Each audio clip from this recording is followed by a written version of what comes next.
യോഹന്നാന്റെ സുവിശേഷം 11-ാം അധ്യായത്തിൽ യേശു കർത്താവിന് വളരെ പ്രിയപ്പെട്ട ഒരുവനുണ്ടായിരുന്നു. അവൻ്റെ പേരാണ് ലാസർ. ഈ ലാസറിനൊരു ദീനം കടന്നു വന്നപ്പോൾ തൻ്റെ സഹോദരിമാർ ആളെ വിട്ട് യേശുവിനോട് ഇങ്ങനെ പറയുന്നു, നിനക്ക് പ്രിയപ്പെട്ടവനാകുന്ന ലാസർ ദീനമായി കിടക്കുന്നു.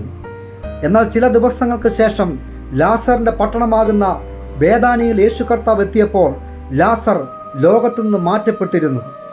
ഈ വചനത്തിൽ നിന്ന് ഒരു സന്ദേശം ഞാൻ പറയട്ടെ. കുഞ്ഞെ, നീയും യേശു കർത്താവിന് പ്രിയപ്പെട്ടവനാണ്. ബേഥാനിയിൽ യേശു കർത്താവ് എത്തിയത് പ്രിയപ്പെട്ടവനാകുന്ന ലാസറിന് വേണ്ടിയാണ്. ആ ലാസറിൻ്റെ മേൽ യേശുവിൻ്റെ മഹത്വത്തെ വെളിപ്പെടുത്തുവാനാണ്. ഇന്ന് നീ അനുഭവിക്കുന്ന ചില കഷ്ടതയും കണ്ണുനീരും വേദനയുമൊക്കെ നിന്നെ തകർത്ത് കളയുവാൻ വേണ്ടിയല്ല.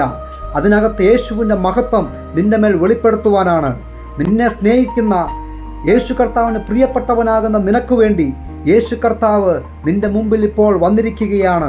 ഈ വചനത്തിൽ വിശ്വസിച്ചാട്ടെ, ഈ ദിവസങ്ങളിൽ യേശു കർത്താവിൻ്റെ മഹത്വം നിന്റെ മേൽ വെളിപ്പെടുവാൻ പോവുകയാണ്. ഈ വചനത്താൽ ദൈവം ഏവരെയും അനുഗ്രഹിക്കുമാറാകട്ടെ.